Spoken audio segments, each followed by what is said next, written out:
Hello everyone, I hope you all are doing great. So बच्चों, जैसे आपने कल के लेक्चर में देखा था कि हमने क्या चीज पढ़ी थी। हमने पढ़ा था getting comfortable with arithmetic progression, कि किस तरीके से हम अरिथमेटिक प्रोग्रेशन को और बारीकी से समझ सकते हैं।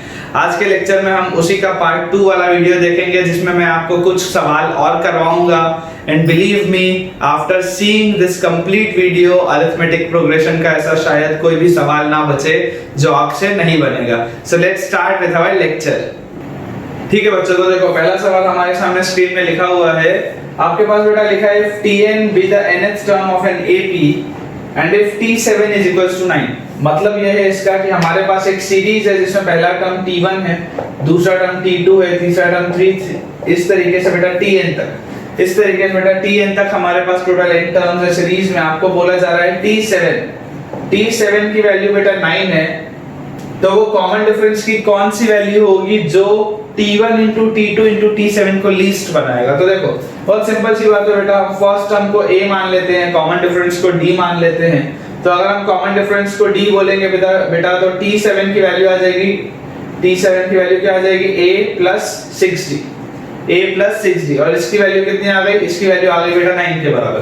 अब आपके पास लिखा है T1 into T2 into T7। So T1 is basically A, T2 will be A plus D and T7 will be 7, sorry T7 will be 9। इसकी वैल्यू क्या होनी चाहिए बच्चों, इसकी वैल्यू होनी चाहिए मिनिमम। इसकी वैल्यू होनी चाहिए मिनिमम, लीस्ट लिखा ना, इसकी वैल्यू होनी चाहिए मिनिमम। अब देखो A plus 6D की वैल्यू 9 है, तो A की वैल्यू को हम क्या 9 minus 6D बोल सकते हैं। और A plus D, तो देखो A की वैल्यू अगर 9 minus 6D है तो 9 minus 6D plus D, तो यहाँ पे क्या आ जाएगा 9 minus 5D मल्टीप्लाइड बाय 9। ये पूरे की वैल्यू क्या होनी चाहिए, मिनिमम होनी चाहिए। चलिए यहाँ पर बच्चों आपको दिख रहा है कि अगर मैं इसे ऐसे लिख दूं 6D minus 9 और इसे अगर मैं ऐसे लिख दूं 5D minus 9, तो दोनों में से माइनस कॉमन आया, प्लस हो गया, तो फर्क नहीं पड़ता। और ये बाहर वाला जो 9 है उसको यहाँ लिख दिया। अब आप बेटा देखो ये वाले दोनों टर्म्स में से 3 बाहर निकलेगा, तो इसे लिख देते हैं 27। और यहाँ पे आ जाएगा आपके पास कितना, 3 अगर आ गया तो 2D minus 3 multiplied by 5D minus 9। ये हमारे पास आ चुका है। अब ये देख के बेटा मुझे पता चल रहा है कि ये जो होगा एक वो क्वाड्रेटिक होगा। और क्वाड्रेटिक अगर ये होगा तो इसके जीरोस कहाँ पे होंगे, 3/2 पे। इसके जीरोस होंगे 3/2 पे और 9/5 हमें बच्चों ये चीज पता है कि 9/5 की वैल्यू अप्रोक्सीमेटली 1.8 आएगी और 3/2 की वैल्यू 1.5 होती है ना। 9/5 1.8 आता है, अप्रोक्सीमेटली तो गलत मैंने कह दिया, अप्रोक्सीमेटली है एक्चुअल वैल्यू। 9/5 की वैल्यू 1.8 आती है और 3/2 की वैल्यू 1.5 आती है। तो यहाँ पर देखिए बेटा 3/2 यहाँ होगा, 9/5 यहाँ होगा। और जो क्वाड्रेटिक है, क्योंकि इसमें d स्क्वायर का कोफिशिएंट पॉजिटिव आएगा, तो क्वाड्रेटिक मेरी समझ से कुछ ऐसा बनेगा, अप्रोक्सीमेटली इस तरीके का क्वाड्रेटिक हमारे पास बनना चाहिए। अब आपको बोला गया है कि इस पूरे फंक्शन की वैल्यू मिनिमम होनी चाहिए, ये पूरे फंक्शन की वैल्यू मिनिमम होनी चाहिए। तो देखिए पहला ऑप्शन है 33/40। 33/40 अप्रोक्सीमेटली बच्चों बताओ कहां पे लाई करेगा। 33/40 क्या इसकी वैल्यू होती है, तो देखिए 4 8 32 होता है और उसके बाद फिर 1 बचेगा। तो 1 बचेगा तो हम लगा लेंगे डेसिमल, 10 हो गया। और उसके बाद आ गया 2 और 5, और क्योंकि नीचे 10 तो ये आ गया 0.825 अप्रोक्सीमेटली, ये आ गया 0.825। तो ये तो कहां पर होगा बेटा, ये यहां पर लाई करेगा। 33/40 जहां भी होगा वो यहां पर लाई करेगा, ठीक है ना। 3/2 से तो छोटा होगा।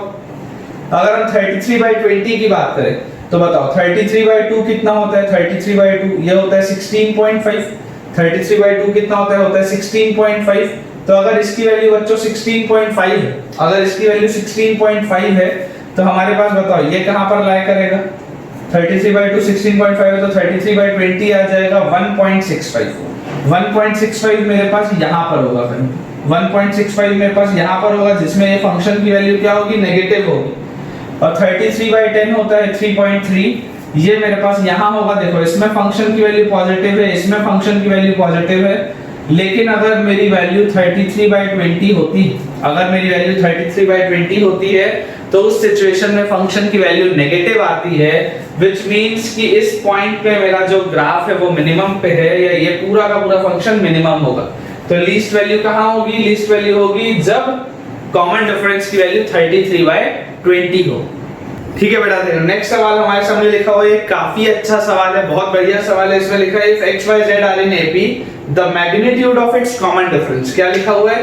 Magnitude of its common difference. अब यहाँ पर बच्चों आपके सामने जो ऑप्शंस लिखे हुए हैं, आधे बच्चे देख के कंफ्यूज हो जाएंगे कि इसमें से कौन सा ऑप्शन सही होगा और मैं क्या करूं कि मेरा सही ऑप्शन आए। बिकॉज अगर x y z AP में है, अगर x y और z, अगर ये तीन टर्म्स बच्चों AP में है, तो हमें पता है कि कॉमन डिफरेंस जो होगा वो होगा y माइनस x के बराबर, या हम बोल सकते हैं कॉमन डिफरेंस जो होगा वो होगा z माइनस y के बराबर, या हम लिख सकते हैं बेटा ऐसे कि z is equals to x plus 2 times d, x plus 2 times d। हम इस तरीके की कोई ना कोई चीज बोलेंगे कि y जो होगा, या हम बोल सकते हैं y होगा x प्लस d, इस तरीके की हम कोई ना कोई चीज बोलेंगे। लेकिन सवाल ये उठता है कि मैं वैसा ऑप्शन कहां से जनरेट करूं, मैं वैसा ऑप्शन कहां से जनरेट करूं। तो देखो यहां पे बेटा आप ऐसा समझो कि z की वैल्यू आपने लिखी x प्लस 2d, क्या यहां से मैं 2d की वैल्यू को, क्या यहां से मैं 2d की वैल्यू को z माइनस x ये बोल सकता हूं या नहीं बोल सकता?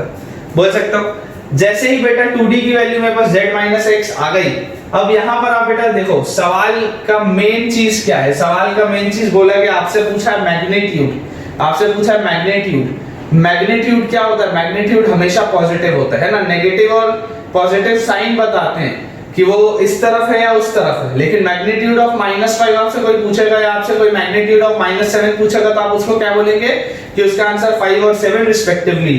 तो हम ऐसा करते हैं बच्चों, हम यहाँ पे स्क्वायर कर देते हैं, हम यहाँ पे दोनों साइड पे स्क्वायर कर देते हैं।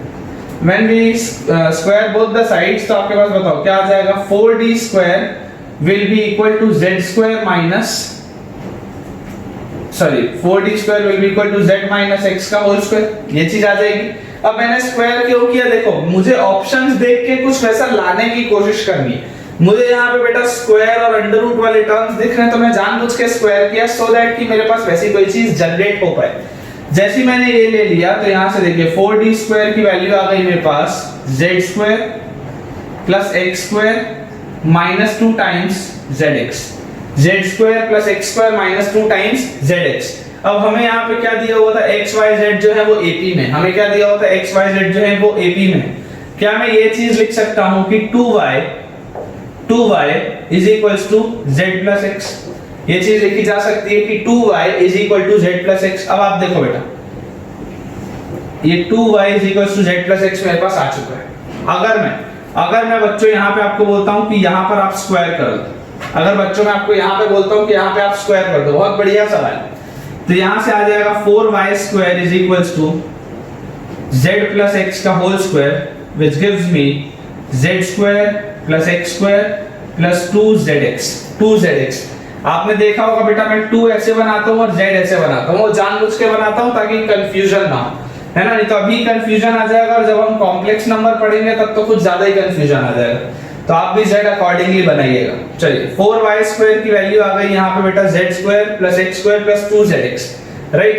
अब अगर हम बेटा यहाँ से बोलें कि बताओ मुझे z square plus x square की वैल्यू कितनी है, बताओ मुझे z square plus x square की वैल्यू कितनी है, तो हम वो लिख सकते हैं वो है 4y square minus 2zx, 4y square minus 2zx, ये वाला 2zx इस तरफ ले आए।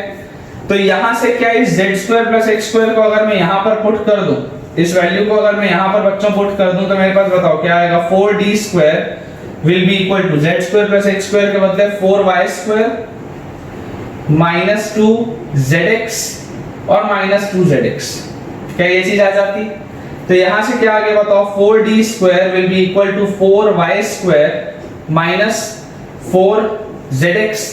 4 अगर कॉमन लेके मैं कैंसिल आउट कर दूं तो मेरे पास आ गया d square is equals to y square minus zx, या हम बोल सकते हैं d is equals to root over, अगर मैं आगे प्लस माइनस लगा दूं, मुझे मैग्नीट्यूड की बात करनी है इसलिए मैं प्लस माइनस नहीं लगा रहा, d की वैल्यू आ जाएगी root over y square minus zx, d की वैल्यू आ जाएगी root over y square minus zx। Which is option number B. बहुत बढ़िया सवाल है, अलग तरीके की सोच है, अलग तरीके का कंसेप्ट है, इसलिए मेरी ये कोशिश है कि मैं आपको हर तरीके का ऐसा सवाल करवा लूं ताकि आपको कोई भी सवाल नया जैसा ना लगे, आपको पता हो कि हम किस किस तरीके से अप्रोच कर सकते हैं क्वेश्चंस में। ठीक है बेटा, अगले सवाल में देखो हमारे पास लिखा हुआ है in an AP of which a is the first term, if the sum of the first p terms is 0 then the sum of the next q terms is. अगर हमारे पास कोई एक एपी है जिसका फर्स्ट टर्म a है और अगर उस एपी के पहले p टर्म्स का सम 0 है तो बाद के q टर्म्स का सम क्या होगा, बाद के q टर्म्स का सम क्या होगा। इमेजिन करो बेटा ये मेरा पहला टर्म है, ठीक है, a1, फिर ये a2, a3, इस तरीके से ये चला ap तक, इस तरीके से ये चला ap तक, तो ये मेरे पास बताओ कितने टर्म्स हो गए, p टर्म्स हो गए। इसके बाद बेटा क्या आएगा, p+1 आएगा, फिर p+2 आएगा, और ऐसा करते हुए बेटा वो कहां तक चलेगा बताओ, वो चलेगा मेरा aq तक। ऐसा करते हुए कहां तक चलेगा, वो चलेगा aq तक। और इसमें अगर हम देखें तो देखो क्या लिखा हुआ है, then the sum of the next q terms, then the sum of the next q terms, या आप इसको ऐसा बोल लो कि देखो ये p+1 से लेके इसको हम चला लेते हैं p+q तक, इसको हम चला लेते हैं p+q तक। तो यहाँ पर देखो आपका यहां से लेकर के यहां तक का सम पूछा जा रहा है, आपके पास ये पूरी एपी है और आपको बोल दिया गया है कि ये जो पहले के जितने मेरे टर्म्स हैं, ये जो पहले के मेरे जितने टर्म्स हैं उन सबका सम क्या है, 0। तो आप मुझे ये बताओ बेटा कि अगर मेरा पहला टर्म a है, अगर बेटा मेरा पहला टर्म a है और अगर पहले के p टर्म्स का सम 0 है, अगर पहले के p टर्म्स का सम 0 है तो मतलब s of p will be equal to 0। तो इसे मैं क्या लिख सकता हूं, p/2 into 2a plus p-1 into common difference हम इसका मान लेते हैं d है, ठीक है, तो इसकी वैल्यू 0 के बराबर होनी चाहिए। अब क्योंकि ये इससे प्रोडक्ट में आ रहा है और ऑब्वियसली p की वैल्यू तो 0 हो नहीं सकती, तो ये वाला टर्म तो मैं हटा देता हूं यहां से, मतलब ये वाला पूरा का पूरा टर्म 0 के बराबर होगा। तो यहां से मेरे पास बताओ क्या आ गया, 2a should be equal to 1 minus p into d, उधर जाएगा तो ये p-1 है तो 1 माइनस p हो जाएगा। तो कॉमन डिफरेंस की वैल्यू मेरे पास आ गई 2a upon 1 minus p। Common difference की मेरे पास वैल्यू आ गई 2a अपॉन 1 माइनस p। एक बार अगर मेरे पास कॉमन डिफरेंस आ गया, अब देखो आपको क्या बोला गया है, if the sum of the first p terms is 0 then the sum of the next q terms, अगले q टर्म्स का सम क्या होगा, मतलब मुझे यहां से यहां तक का सम बताना है, मुझे यहां से यहां तक का सम बताना है। अब बेटा आप बहुत एक सिंपल सी आप बात सोचो कि ये पहले टर्म से लेकर के यहां वाले टर्म तक टोटल कितने टर्म्स होंगे, p+q टर्म्स होंगे। पहले टर्म से लेकर के यहां तक टोटल कितने टर्म्स होंगे, p+q टर्म्स होंगे। तो अगर मैं बोलूं s of p+q should be equal to ये सारे के सारे टर्म्स का सम, तो क्या है, ये सारे के सारे टर्म्स का सम 0 है, प्लस ये वाले सारे के सारे टर्म्स का सम मान लेते हैं s जिसकी वैल्यू मुझे निकालनी, ये वाले सारे के सारे टर्म्स का सम मान लेते हैं s जिसकी वैल्यू मुझे निकालनी। तो देखिए s की वैल्यू कितनी आ जाएगी, s ऑफ p+q अगर मैं लिखूं तो p+q/2 मतलब n/2 इनटू 2a में तो ये आ गया मेरे पास, ठीक है, क्योंकि फर्स्ट टर्म था, प्लस n-1 में बताओ क्या आएगा, तो n है यहाँ पे क्या, p+q, तो p+q-1 n-1 into common difference.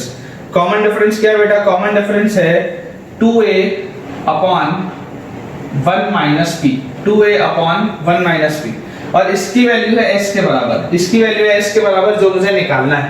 तो यहां से बेटा आप देखो ये लिखा है मैंने p+q/2, देखो p+q वाला ऑप्शन मुझे दिख रहा है, ये दोनों में मुझे ऑप्शन दिख रहा है, तो मैं इसको जबरदस्ती अंदर मल्टीप्लाई नहीं करूंगा, नहीं तो डिस्टर्ब हो जाएगा। अब देखो ये वाला 2a और ये वाला 2a, ये दोनों 2a क्या बाहर निकाल सकता हूं, तो अंदर बताओ क्या बच जाएगा, यहां तो 1 बचेगा, प्लस यहां पे क्या बचेगा, p+q-1 अपॉन 1 माइनस p, इसकी वैल्यू होनी चाहिए s के बराबर। तो यहां से बताओ बेटा ये 2 और ये 2 कट गया, तो मेरे पास आ गया p+q टाइम्स a, देखो a वाला भी टर्म दिख रहा है, a वाला भी टर्म दिख रहा है, ब्रैकेट के अंदर बताओ अगर मैं एलसीएम लूंगा तो ये 1 माइनस p यहां आएगा, तो 1 minus p plus p+q-1 upon 1 minus p, इसकी वैल्यू होनी चाहिए s के बराबर। ये minus P plus P 1 minus 1 cut गया, तो मेरे पास बचा क्या, सिर्फ और सिर्फ क्यू बचा। क्या बचा, सिर्फ और सिर्फ क्यू बचा। अब देखो डिनोमिनेटर में बेटा p माइनस 1 लिखा हुआ है, तो मैं ऐसा करता हूँ माइनस साइन बाहर ले लेता हूँ, minus times p plus Q times a, और ब्रैकेट के अंदर मेरे पास यहाँ पे बताओ क्या बचा है, सिर्फ और सिर्फ q बचा है, और डिनोमिनेटर में क्योंकि मैंने माइनस ले लिया तो ये आ जाएगा p माइनस 1, ये आ जाएगा p माइनस 1। तो बताओ मेरे पास ऑप्शन क्या आ गया, minus times of a q, ये minus times of a q, और ऊपर p प्लस क्यू और डिनोमिनेटर में p माइनस 1। तो I think b is the correct answer. ठीक है बेटा, तो देखो ये वाला जो सवाल लिखा है देख के घबराना नहीं है, शॉर्टकट मेथड तो जरूर इसमें भी लगेगा ही, लेकिन मैं आपको जिस मेथड से बताऊंगा वो पूरा का पूरा डिटेल सॉल्यूशन होगा। सवाल में हमारे सामने लिखा हुआ है let the sequence a1 a2 a3 so on up to a to n, इसमें टोटल कितने टर्म्स हैं, a to n है ना, a to n तक है तो 2 n टर्म्स है यहाँ पे। Form an AP then a1 square minus a2 square plus a3 square minus a4 square, और इस तरीके से a to n माइनस 1 का whole square minus a to n square. ये जो सीरीज लिखी हुई है इसकी वैल्यू क्या होगी। अगर आपको इसे सॉल्व करना है तो आप n की वैल्यू को 2 या 3 या कुछ भी ऐसा रख के सॉल्व तो कर सकते हैं, आपके पास आंसर जरूर आ जाएगा, लेकिन मैं आपको इसका प्रॉपर सॉल्यूशन बताने वाला हूं। देखिए सॉल्यूशन एकदम प्रॉपर सॉल्यूशन मैं आपको इसलिए बता रहा हूं बिकॉज़ कभी-कभी ऐसा होता है कि हमें सॉल्यूशन पता होना चाहिए। अगर इस तरीके का सवाल सब्जेक्टिव में आ गया या इंटीजर टाइप में आ गया तो बेटा ये तुक्केबाजी नहीं चलेगी। समझ में आ रहा है आपको बात। आपके जेई के पेपर में इंटीजर टाइप क्वेश्चंस भी आते हैं, कई बार ऑप्शंस नहीं दिए होते हैं, तो उस सिचुएशन में हमें सॉल्व करना अच्छे से आना चाहिए। चलिए यहाँ पर हमारे पास बेटा देखो लिखा हुआ है a1 स्क्वायर, मान लेते हैं हम फर्स्ट टर्म को a1 को मान लेते हैं a, उसके बाद अगला जो टर्म होगा a2 को मान लेते हैं हम a प्लस डी, और इस तरीके से a3 की वैल्यू आ जाएगी a प्लस 2d, और इस तरीके से अगर मेरी सीरीज चलेगी तो a2n की वैल्यू आ जाएगी मेरे पास कितनी, a plus 2n minus 1 into D, ये मेरे पास इसकी वैल्यू आ जाएगी। अगर हम बेटा बात करें a1 square minus a2 square, a1 square minus a2 square, तो बताओ इसकी वैल्यू कितनी होगी। ये आपको दिख रहा है, देखो ये तो पैटर्न चल रहा है, ये तो पैटर्न चल रहा है, ये तो आपको अभी तक समझ में आ गया होगा। तो अगर हमारे सामने a1 square minus a2 square लिखा हुआ है तो इसे हम लिख सकते हैं a1 माइनस a2, जो भी आपको मोस्ट लॉजिकल स्टेप दिख रहा है, x square minus y square वाली आइडेंटिटी, तो इसको मैं फिलहाल तो सबसे पहले इस फॉर्म में लिख लेता हूं। अब a1 minus a2 into a1 plus a2 अगर मैंने लिखा तो देखो a1 की वैल्यू तो है a माइनस a2 की वैल्यू है a प्लस d, ये तो आ गया यहाँ पे a1 माइनस a2। अब अगर हम बात करें a1 प्लस a2 की तो देखो a प्लस d, राइट। और फाइनली इसको हम क्या लिख सकते हैं, इसको हम फाइनली लिख सकते हैं, देखिए ये वाला माइनस जब अंदर जाएगा तो a और माइनस है ये कैंसिल आउट हो जाएगा, और ये माइनस d मेरे पास बाहर रह जाएगा, ये माइनस d मेरे पास बाहर रह जाएगा, और ब्रैकेट के अंदर मेरे पास बचेगा 2a प्लस d, ये मेरे पास फाइनली बचेगा। अगर हम बात करें a3 square minus a4 square, अगर हम बात करें a3 square minus a4 square की, तो उसकी वैल्यू आएगी a3 minus a4 times a3 plus a4, ठीक है। यहां से देखो a3 की वैल्यू हम क्या लिख सकते हैं, a3 is nothing but a plus 2d and a4 is nothing but a plus 3d, इतने में तो कोई दिक्कत नहीं। और अगर a3 प्लस a4 हमें बोला गया है तो यहाँ पे भी वही आएगा a plus 2d plus a plus 3d, और इसकी वैल्यू बताओ कितनी आ जाएगी। ये वाले a से ये वाला माइनस है तो कट गया, 2d minus 3d, minus d यहाँ पे लिखा है ब्रैकेट के अंदर a plus a 2a plus 2d और 3d 5d, ठीक है। एक बार बेटा हम और चेक कर लेते हैं क्योंकि ये हमें गारंटीड नहीं है a होगा या नहीं, तो हम एक और करके देख लेते हैं। a5 square minus a6 square, ये भी हम करके देख लेते हैं। ये आ जाएगा बेटा a5 minus a6 times a5 plus a6, this shall be equal to a plus 4d minus a plus 5d, और यहीं पे इसका एडिशन भी होगा a plus 4d plus a plus 5d, this will give me, देखिए ये वाला a और ये वाला a तो यहाँ भी कट जाएगा, 4d minus 5d, यहाँ आ जाएगा minus d टाइम्स कितना आ जाएगा बताओ, a plus a 2a और 4d और 5d 9d। तो हाँ अभी तक बेटा मुझे अब कंफर्मेशन लगता है कि हाँ भाई ठीक है, ये जो बन रहा है वो एक पैटर्न बन रहा है ना, ये जो बन रहा है वो एक पैटर्न बन रहा है इस तरीके से, और इस पूरे के पूरे पैटर्न का जो सम होगा, इस पूरे के पूरे पैटर्न का जो सम होगा वो इसी तरीके से चलेगा, वो इसी तरीके से चलेगा।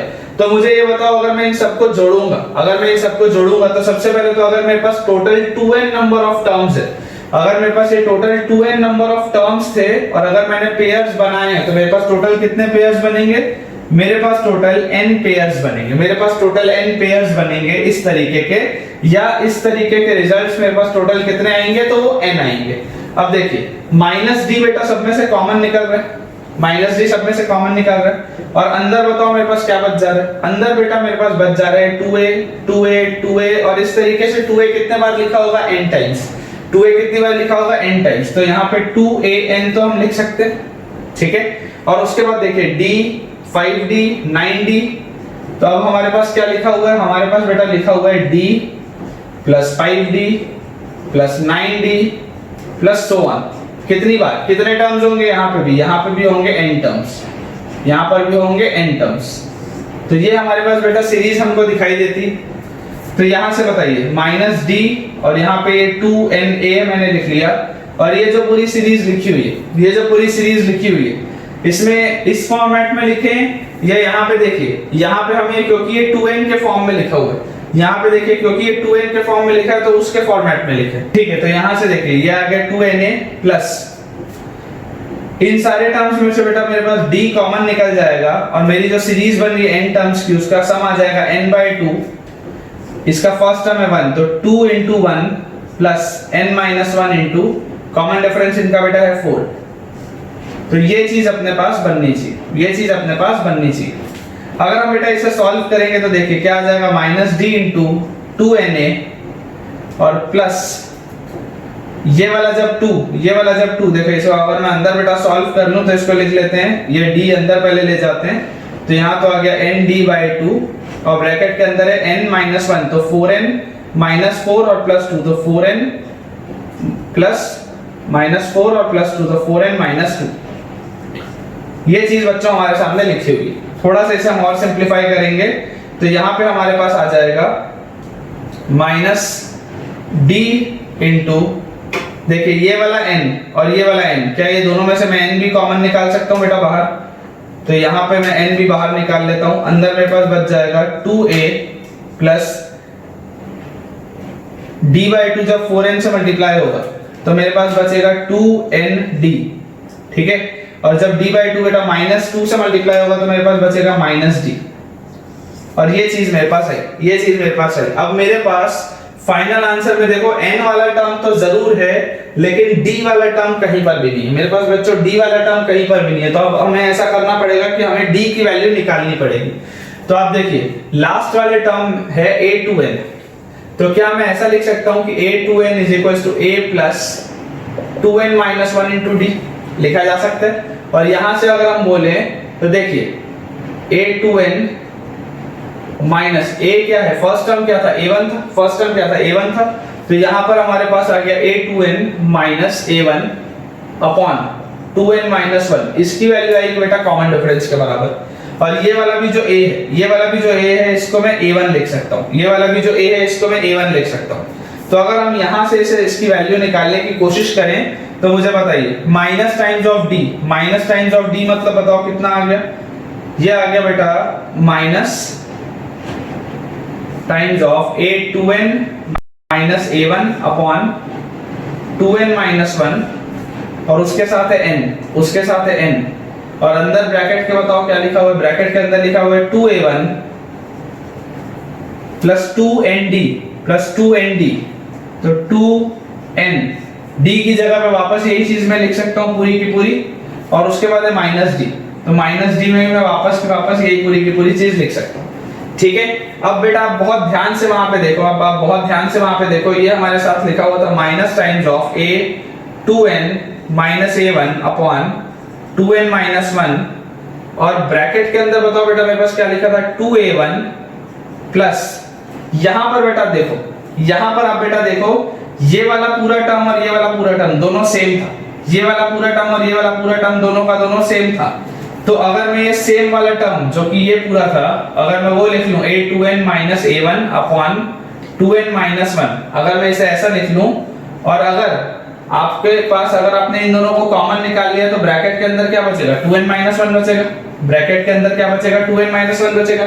थोड़ा सा आप चाहो तो वीडियो रिवाइंड करके देख लो, थोड़ा सा पॉज करके आप उसको खुद से सॉल्व करके देख लो, ये चीज आ जाएगी, ये चीज आ जाएगी। ठीक है, तो ये वाला 2n माइनस 1 और ये वाला 2n माइनस 1 कैंसिल आउट हो गया और यहां से मेरे पास आ गया minus times of a2n minus a1 upon 2n minus 1 times 2a1 minus a1, इसकी वैल्यू आ जाएगी a1 और प्लस a2n तो वैसे का वैसे ही। ठीक है, अब देखो a2n minus a1 a2n plus a1, तो x minus y into x plus y क्या होता है, x square minus y square. तो यहाँ से आ गया a2n का स्क्वायर माइनस a1 का square with a minus sign ahead, है ना, और यहाँ आ गया 2n माइनस 1, यहाँ आ गया 2n माइनस 1। ये बेटा मेरा आंसर होना चाहिए। क्या इस तरीके का हमारे सामने कोई भी एक ऑप्शन है क्या, बताओ। और यहाँ पर बेटा देखो ये वाला ये वाला n वाला, ये वाला n अपन यहाँ पे मिस कर रहे हैं, तो ये यहाँ आ गया, ये यहाँ आ गया और ये यहाँ आ गया। ये वाला n अपन मिस कर रहे थे, वो यहाँ आ गया। ठीक है, तो अपने पास देखो फाइनल आंसर कितना आ गया, minus times of n into a2n square minus a1 square upon 2n minus 1। I think ये वाला option is the correct answer. देखो माइनस साइन अंदर जाएगा तो a1 square minus a2n square हो जाएगा, ये a1 square minus a2n square और n बाय 2n माइनस 1 यहाँ लिखा हुआ है। और यहाँ पर बेटा जो हमने किया था, तुम इसको ऐसा समझ सकते हो कि अगर ये वाले दोनों टर्म्स में से मैं d कॉमन निकाल लूं और अंदर मैं लिख दूं 2n माइनस 1, अगर मैं d कॉमन निकाल के अंदर लिख दूं 2n माइनस 1, तो यहाँ से बताओ मुझे कि जब मैं d इंटू 2n माइनस 1 की वैल्यू बोलूंगा, तो जब मैं d इंटू 2n माइनस 1 की वैल्यू बोलूंगा तो वो क्या आएगा, a2n माइनस a1। तो यहाँ पे डायरेक्टली आप a2n माइनस a1 लिख सकते हैं, यहाँ पे आप डायरेक्टली a2n माइनस a1 लिख सकते हैं। काफी बेटा काफी बढ़िया सवाल है एंड आई होप अगर आप अब इसको थोड़ा सा रिवाइंड आप बेटा करके देखेंगे तो आपको जरूर ये चीज बहुत अच्छे से समझ में आ जाएगी। ऐसे सवालों को आपको बेटा बिल्कुल भी मिस नहीं करना है और ऐसे सवाल सबसे ज्यादा जरूरी होते हैं। मैं आपको बता दूं इस तरीके के बच्चों जो क्वेश्चंस है वो इंटीजर टाइप क्वेश्चंस में आपके जेईई के पेपर में आ सकते हैं। और अगर आप चाहते हैं कि इस तरीके के मैं आपको सवाल और पोस्ट करूं तो आप जरूर इसे मुझे कमेंट में बताइए कि सर आप इसके ऐसे सवाल और पोस्ट करिए, इंटीजर टाइप क्वेश्चंस, खास करके इंटीजर टाइप क्वेश्चंस, बिकॉज आपके पेपर में 5 सवाल जेईई मेंस में करंट पैटर्न में इंटीजर टाइप आ रहे हैं।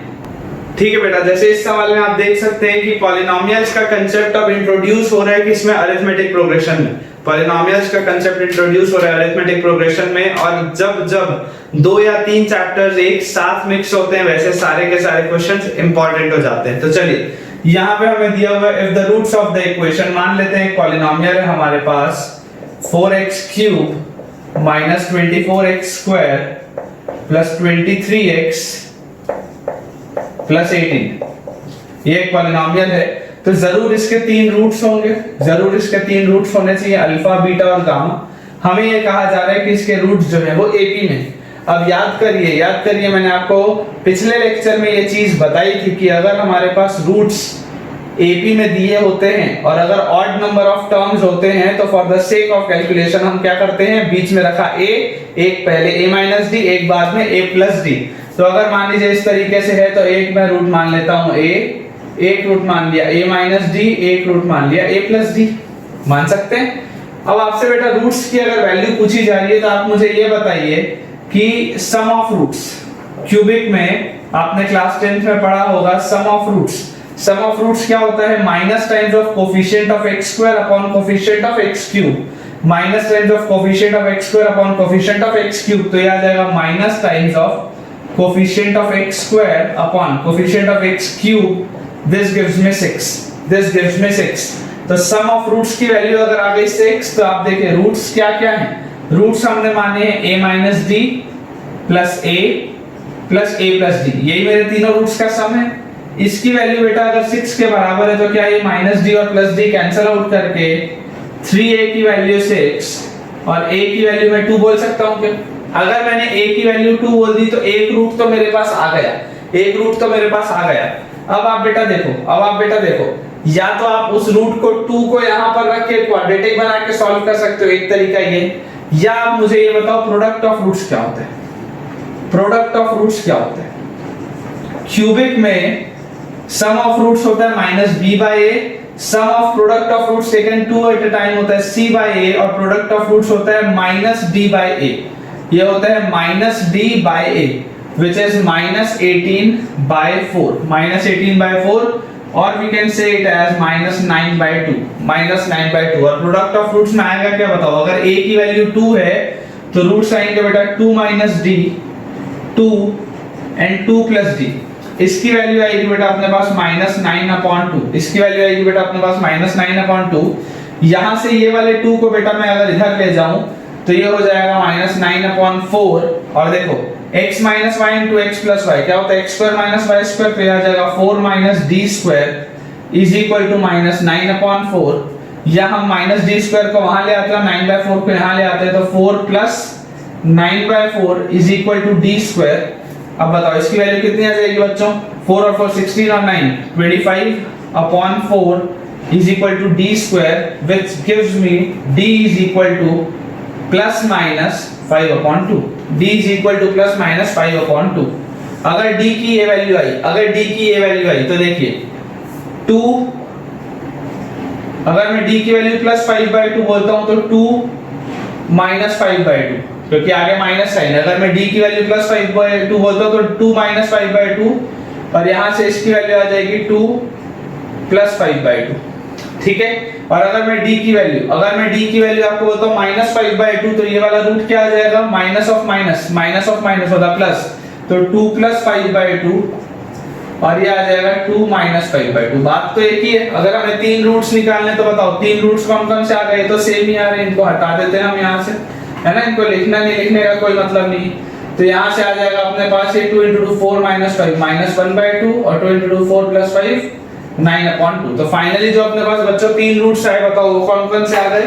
जो तीन रूट्स हमारे पास आए वो आए माइनस 1/2, 2 and 9/2, 2 and 9/2। जिसमें अगर हम बोले कि कॉमन डिफरेंस कितना है तो कॉमन डिफरेंस इज 5/2 हम बोल सकते हैं, है ना। 5/2 बोलोगे या माइनस 5/2 बोलोगे, आंसर तो वही आना है। इस तरीके के सवाल भी हमारे पास आ सकते हैं। ठीक है बच्चों, आज का लेक्चर छोटा रहेगा और इतना ही रहेगा एंड आई बिलीव अभी तक आपको अरिथमेटिक प्रोग्रेशन में पूरा का पूरा कॉन्फिडेंस आ चुका होगा। थोड़ा सा कॉन्फिडेंस और बढ़ाने के लिए मैंने कुछ सवाल आपके सामने स्क्रीन में लिखे हुए हैं। एक बार आप इन सारे के सारे सवालों को लिख लीजिए, चाहे तो आप वीडियो पॉज करके लिख लीजिए, चाहे आप इसका स्क्रीनशॉट ले लीजिए, राइट। सो आज का लेक्चर कैसा आपको लगा है जरूर आप मुझे ये बताइएगा फीडबैक में, क्योंकि मेरे लिए भी फीडबैक बहुत ज्यादा जरूरी है। आई होप आपको वीडियो पसंद आया हो, तो वीडियो को लाइक करना ना भूलें, चैनल को सब्सक्राइब करना ना भूलें and do share this link with maximum of your friends so that कि उनका भी बेनिफिट हो पाए। तब तक के लिए thank you very much for watching this video.